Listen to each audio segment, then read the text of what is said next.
Listen to me closely, because this is the single most important idea in my entire campaign, and once you hear it clearly, you can never unsee it.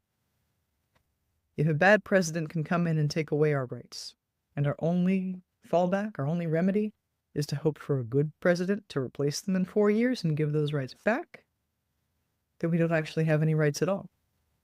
What we have are conditional privileges, permissions, really, handed out and taken back according to the whims, the cruelty, or the convenience of whoever currently holds the reins of power.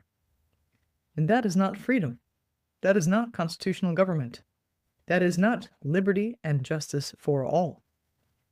That's a lease agreement with an expiration date and no guaranteed renewal.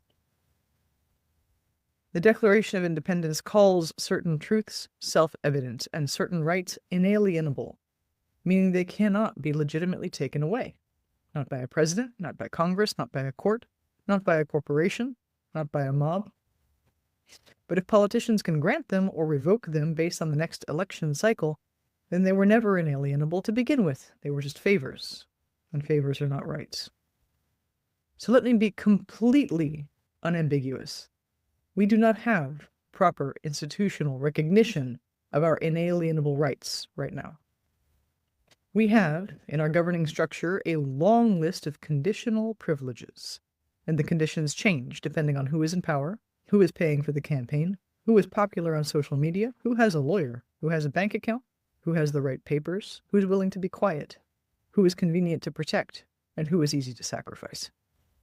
Now that's not a republic. That's a system of political whims dressed up in patriotic language. The Constitution of the United States of America was not written to decorate power. It was written to restrain it.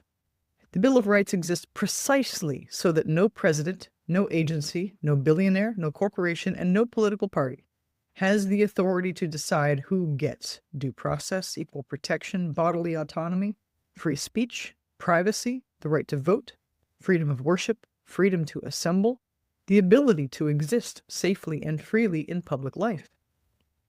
Those restraints on power, which are the exact shape and border of our freedoms, are supposed to hold, no matter who wins the election.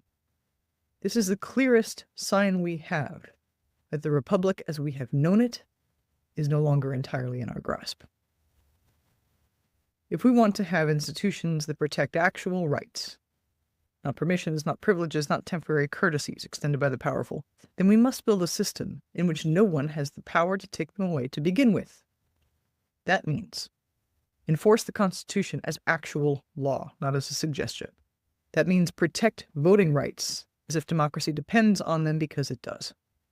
That means end warrantless surveillance, restore due process for every person on American soil, hold corrupt officials accountable regardless of party, get big money out of politics so our rights are not auctioned to the highest bidder, and stop pretending that democracy can survive on vibes and good intentions while the legal architecture is being quietly and quickly dismantled around us. Because here's the truth most politicians won't say. Once rights become conditional for anyone, they become fragile for everyone. When the government can strip due process from an immigrant, it builds a tool that will eventually be used against a citizen. When it can silence a protester, it builds a precedent that will eventually silence a journalist. When it can surveil a religious minority, it builds an apparatus that will eventually surveil everyone. It's not paranoia. That's how power works. A constitutional government does not rule by intimidation. A free society does not require fear to function, and the moment we accept that our rights depend on the character of the person in the Oval Office, rather than the text of the foundational document that is supposed to bind them, we've already lost the republic. My name is Melissa Chowdhury. I fought across 4 federal courts to bring my husband home from illegal ICE detention when the system decided he did not deserve due process.